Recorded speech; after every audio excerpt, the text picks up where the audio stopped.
Andito tayo ngayon sa Parañaque sa City Oil. Ito yung City Oil dito sa may Ebacom. So katay nandito dahil nung may UB Express pa ako, dito ako nagpapa-maintenance ng aking UB Express. So wala na tayong UB Express, kaya ang ating ipapa-change oil naman ngayon ay ang ating Fortuner. Itong Fortuner na to, napakatamad. 2018 pero natatakbo, papakita ko sa inyo.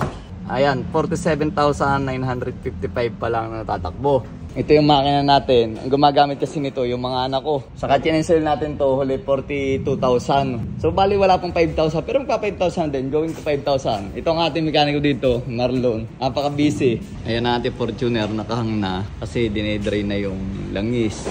Ang ating mags nga pala nito ay Beast na mags. Isa lang ng company ng Beast tayo yan na ginagamit natin na gulong. Pero ang ginagamit natin gulong dito ay Cylon na Terramax. Yung dati kong in-upgrade dito na dual exhaust na HP performance exhaust sa Taytay. Yan. Paggawa tayo puro stainless yan hanggang dun sa dulo. Ang ganda ng kulay ng mags ko. Gold na bronze. Ito yung sasabi kong stainless. Madumi lang sa ilalim. Pero malinis pa kung iisipin kasi pang ilalim naman to. Hanggang kaya kong isprayin yan sa bahay pag naglilinis ako. Tinitira ko yan kaya ganyan yan na malinis yung tingnan. Meron kasi akong pressure washer dun sa bahay. Yan ang ginagamit ko. Ganda na mags natin, di ba? Tapos Cylon. Ayan.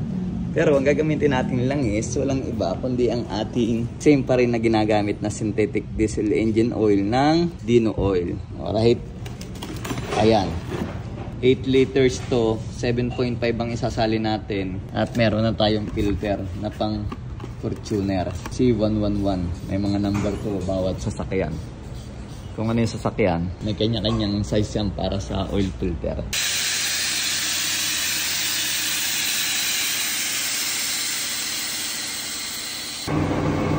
Salin time na.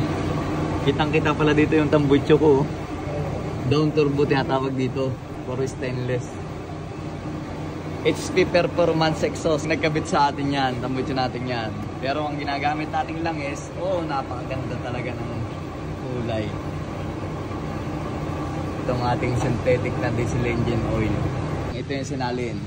Sabi ni Kuya Marlon, 20W50. Ibig sabihin itong 20W, disadvantage to kapag ang panahon ay malamig. So dito naman sa atin sa Pilipinas, hindi man tayo nagwi-winter. Kaya hindi kasi nung applicable sa atin yan. Kumbaga, napakaliit ang factor nito.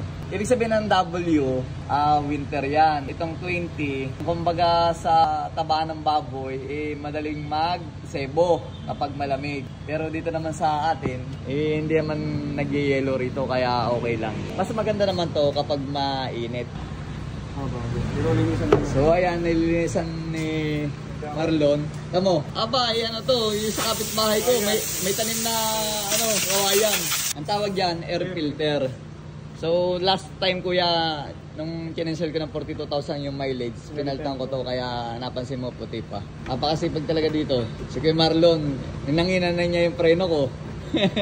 Nilinis na rin niya. Basic cap lang ang ginawa ni Marlon kasi alam naman niya na medyo sariwa pa yung ating makina at bata pa yung tinakbo in terms of mileage.